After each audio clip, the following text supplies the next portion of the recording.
Hello, Year 10 GCSE students, welcome. You'll see two faces on the screen. They belong to me and Mrs Yesufu. We've decided that a good way to encourage you to know about the text, A Christmas Carol, is to have a discussion about it and try and replicate something like a classroom experience where people talk to one another. It's a great thing. This particular video is going to focus on the writer's beef. So firstly, Mrs Yesufu, what does that phrase mean, beef? It's your phrase, I've stolen it. What does it mean? Well, to me, as I've always told, oh, by the way, have you noticed my new haircut? I've cut my hair because of the lockdown. I hope you like it.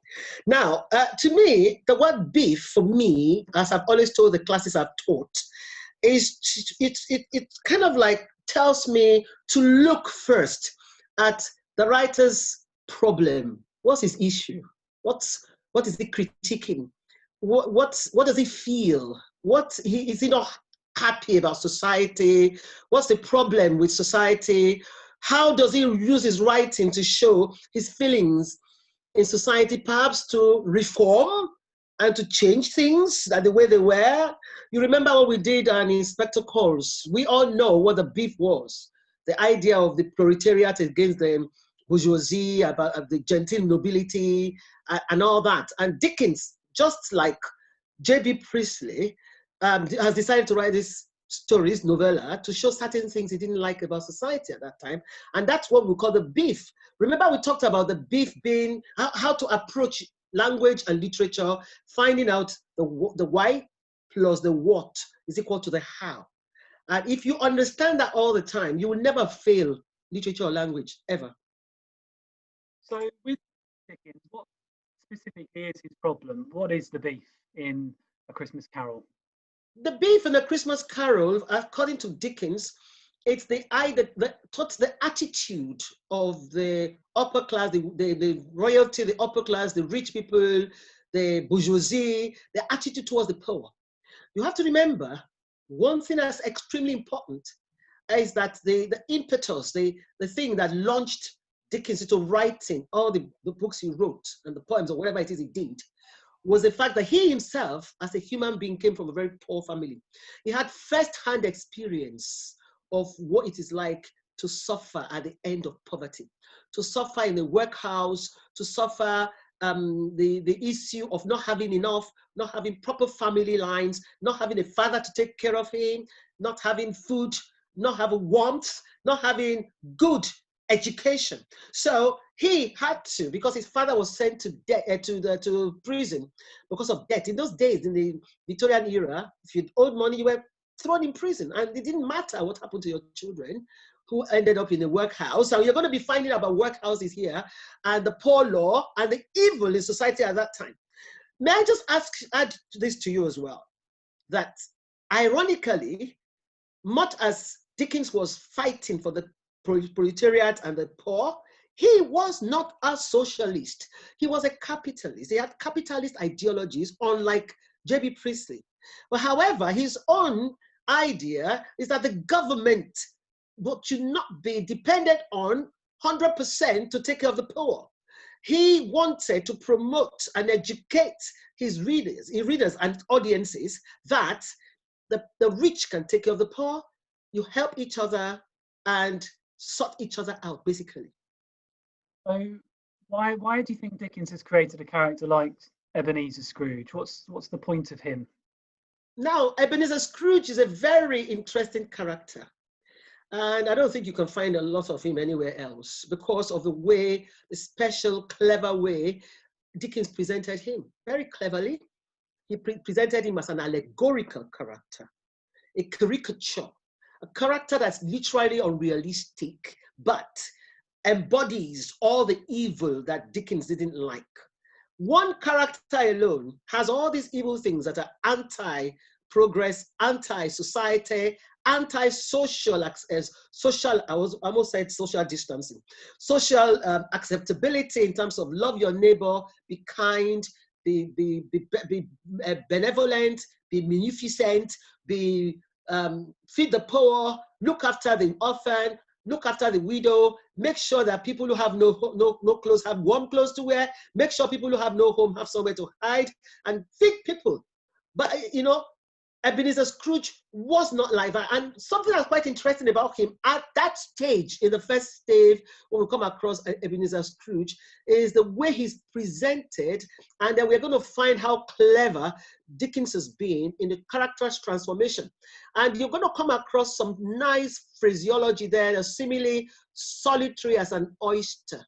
You'll be wondering, what does that mean? An oyster is a closed-in, the back is so hard and closed in and very not compassionate at all, has no emotional intelligence, doesn't care about anybody, is isolated, a misanthropist, a person who who lives in a world of their own. But then the beauty of this is the fact that in that oyster, did you know within the oyster is the pearl? And the pearl, as women will know, it's such a beautiful, beautiful ornament, expensive, lovely. So you're going to be thinking, how do we find out about this man? What happens to him in the progress of the story? How does it change from this hard as flint, sharp as whatever, flintstone, cold? They carry the cold to the point that even his mustache is cold. Everywhere he goes is cold. He carries a coldness around him. There's no warmth, no human compassion, no milk of human kindness on him at that stage of the story. And suddenly he becomes this wonderful man at the end. We're going to go on a journey, and we're going to see how the writer uses the plot, the events, the chronology of the story to tell us, and the people he comes across, the methods, the characterization, and all the symbols that we're going to come across. How does this man metamorphose from this horrible man into this beautiful pearl? So Dickens very much uses Scrooge as a construct and a vehicle for his ideas. Why is it essential in the story that why is it essential that in the story Scrooge does change? What's the point of his transformation in character? Yeah, like you said, that word, I like that word construct you've used, Mr. Fitzgerald. The construct is a one that represents the ideology, the ideas that this writer is trying to show. So we see this construct at the beginning as this horrible person who represents all the ideas of the social evils, the evil of society, the 7 deadly sins, like the lust, the greed, the gluttony, and everything, and which Dickens was very, very much against. He didn't like all those things, and he decided to make him change, gradually transform into the virtues that the world and society should learn, with the hope that when we read this book, this novella, we will change. There will be social transformation, because Dickens was called a social commentator who championed the poor. He championed the cause of the poor. There are people like that today, actually, who champion the cause of the poor, and hoping that when they do things and they show the evils of somebody at the beginning and show how things happen to change and melt that frozen heart into a warm person. Remember when you did an Inspector Calls? Let's link things together here.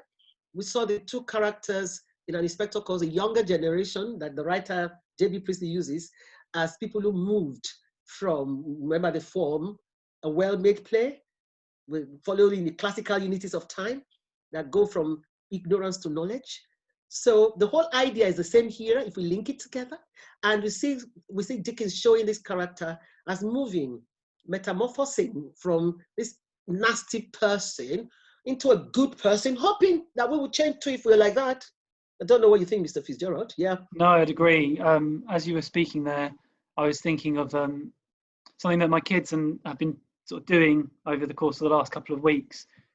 We bought them some caterpillars. They're doing caterpillars in the first year of school. We bought them some caterpillars, and they're these horrible little slug things that gradually turn into this even more disgusting things in a cocoon, and then the cocoon becomes a chrysalis. And then last week we released what was a caterpillar into a beautiful fluttering butterfly. And yes. You used the word metamorphosis, and that struck me as a nice way of explaining the kind of, it's not just a slight change, is it, for Scrooge? It's this huge, dramatic transformation from this, like, he's not a caterpillar, but he's an ugly thing in terms of ugly at the beginning.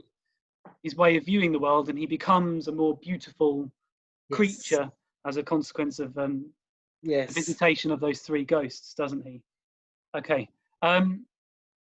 in terms of the writer's beef, then there are a few things that you've really, I think, made clear. That Scrooge is a construct who's used to represent ideas. And if we tie that into those three keywords that you used, the why and the what is equal to the And the how. how. So this video is very much about the why, isn't it? This Yes. is, why is Dickens writing? What's he actually trying to say? And then the what, in part, is Scrooge, because he's a construct.